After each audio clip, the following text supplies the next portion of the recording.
नमस्कार दोस्तों, Alia study point में आप लोगों का स्वागत है। और आज हम लोग पढ़ेंगे जैव विकास के बारे में। तो भैया, जैव विकास होता क्या है?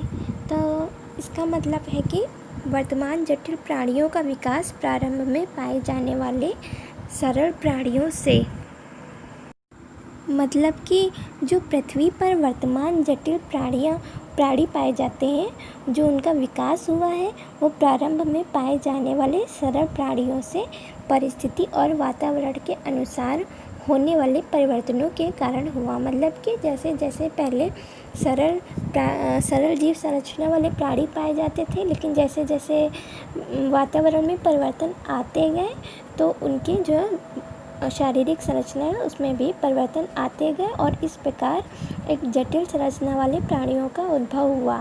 सजीव जगत में होने वाले इस परिवर्तन को हम लोग क्या कहते हैं? जैव विकास, और इंग्लिश में कहते हैं ऑर्गेनिक एवोल्यूशन।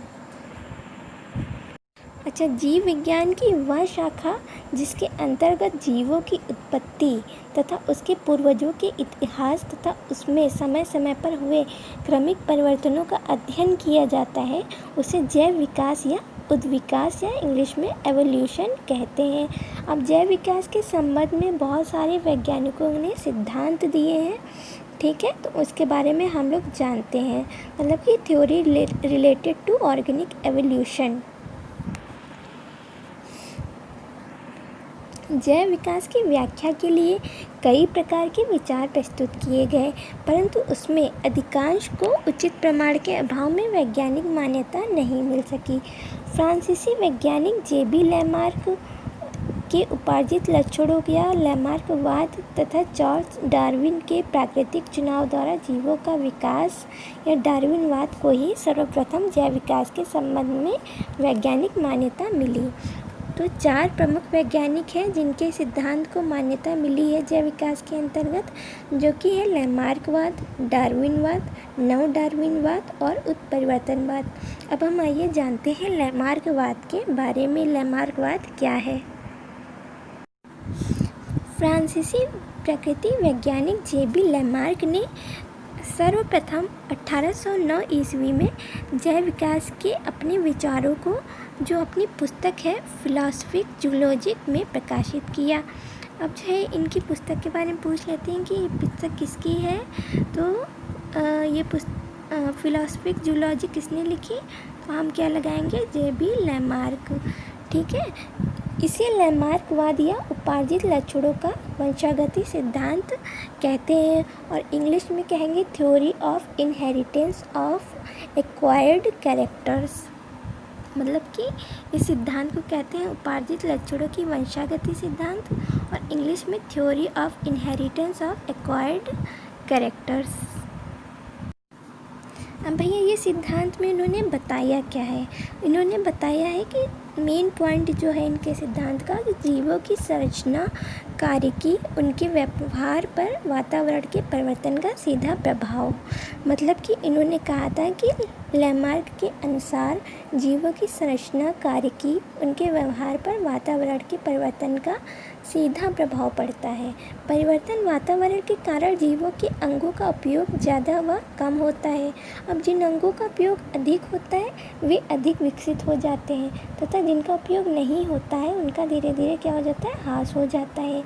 वातावरण के सीधे प्रभाव से अंगों के कम या अधिक उपयोग के कारण जंतु के शरीर में जो परिवर्तन होते हैं उन्हें हम लोग क्या कहते हैं? उपार्जित लक्षण या एक्वायर्ड कैरेक्टर्स।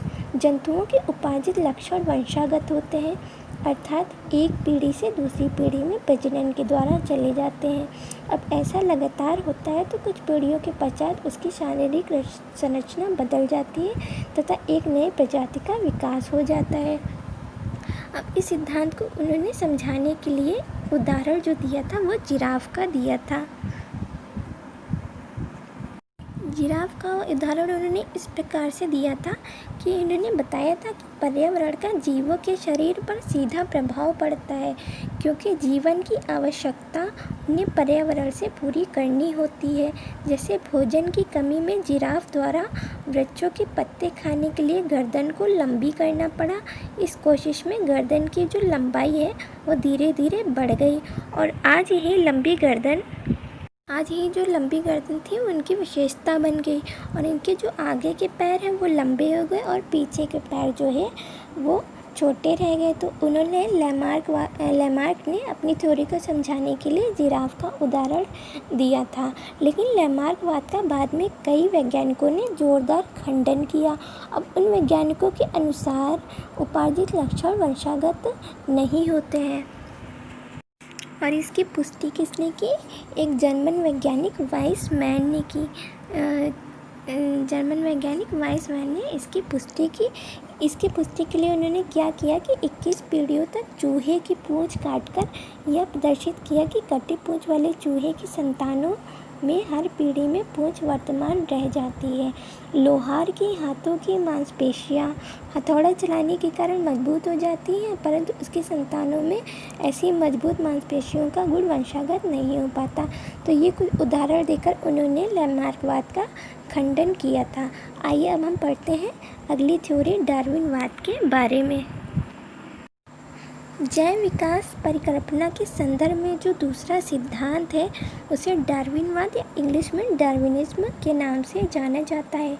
अब इस सिद्धांत को दो अंग्रेज वैज्ञानिकों अल्फ्रेड रसेल वेलेस और चार्ल्स रॉबर्ट डार्विन ने दिया था। ठीक है, दोनों वैज्ञानिकों ने स्वतंत्र रूप से कार्य कर समान निष्कर्षों को निकाला। अब चार्ल्स डार्विन नामक प्रसिद्ध अंग्रेज वैज्ञानिक ने जैव विकास की व्याख्या अपनी पुस्तक द ओरिजिन ऑफ स्पीशीज़ में व्यक्त की। तो ये पुस्तक किसके द्वारा लिखी गई है? The origin of species Charles Darwin के द्वारा लिखी गई। ये बुक भी पूछ लेते हैं एग्ज़ाम्स में। अब जैव विकास का उनका सिद्धांत प्राकृतिक चुनाव द्वारा प्राणियों का विकास या origin of species by natural selection या डार्विनवाद कहलाता है। तो इस सिद्धांत को क्या कहते हैं? प्राकृतिक चुनाव द्वारा प्राणियों का विकास या origin of species by natural selection. उनका यह सिद्धांत उनकी प्रसिद्ध समुद्री यात्रा के दौरान किए गए रोचक अवलोकनों पर आधारित है। ठीक है, उन्होंने जो ये यात्रा की थी वो दक्षिण अमेरिका जाने वाले एक ब्रिटिश जहाज़ HMS बीगल नामक जहाज़ से की थी। कभी कभी ये भी एग्ज़ाम में पूछ लेते हैं। डार्विन के मतानुसार जीवों में प्रजनन के द्वारा अधिक से अधिक संतान उत्पन्न करने की क्षमता होती है।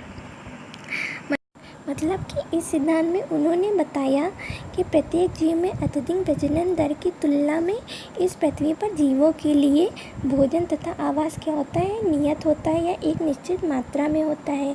अतः जीवों में अपने अस्तित्व के लिए आपस में क्या होता है? संघर्ष होने लगता है। अब अस्तित्व के लिए संघर्ष दूसरे प्रजातियों के साथ साथ प्रकृति या वातावरण के साथ भी होता है। प्रकृति में कोई भी दो जीव बिल्कुल एक समान नहीं होते हैं, उनमें कुछ न कुछ असमानताएं होती हैं। अब जीवों में विभिन्नताओं की अधिकता के फलस्वरूप जीवन के लिए क्या होता है? संघर्ष शुरू हो जाता है। अब क्या होता है? जो जीव अधिक योग्य होता है वो जिंदा रह जाता है और जो अयोग्य गुण वाले जीव होते हैं वो क्या होते हैं? नष्ट हो जाते हैं। अब दूसरे शब्दों में हम ये कह सकते हैं कि जो हमारी प्रकृति होती है वो योग्यतम तथा अनुकूल विभिन्नताओं वाले जीवों को चुन लेती है तथा अयोग्य एवं प्रतिकूल विभिन्नता वाले जीवों को नष्ट कर देती है। ठीक है, मतलब कि जो स्ट्रॉन्ग होता है वही जिंदा रहता है। जीवन संघर्ष में सफल सदस्य अधिक समय तक जीवित रहते हैं और अपनी वंशानुक्रम को जारी रखते हैं। इसी सिद्धांत को एक अंग्रेज वैज्ञानिक जो थे हर्बर्ट स्पेंसर, इन्होंने क्या कहा था? योग्यतम की अतिजीविता। अब ये पूछते हैं योग्यतम की अतिजीविता किसने नाम दिया? तो हर्बर्ट स्पेंसर ने दिया था। और जो डार्विन ने उन्होंने कहा था प्राकृतिक चयन या थ्योरी ऑफ नेचुरल सिलेक्शन। ठीक है, तो ये हमारा था डार्विनवाद। अब डार्विनवाद की आलोचना भी हुई थी। इसमें क्या कमियां थी कि जो डार्विन थे उन्होंने विकासवाद को आनुवंशिकता के आधार पर नहीं समझाया।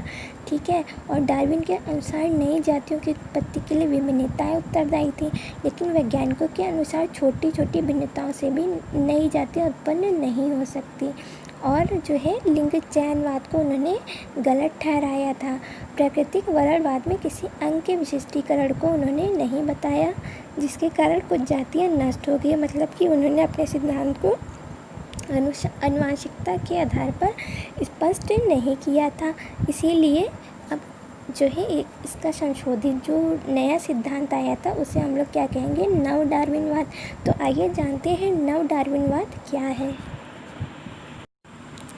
जो नव डार्विनवाद है उसे आधुनिक सांश्लेषिकवाद परिकल्पना या मॉडर्न सिंथेटिक थ्योरी भी कहते हैं।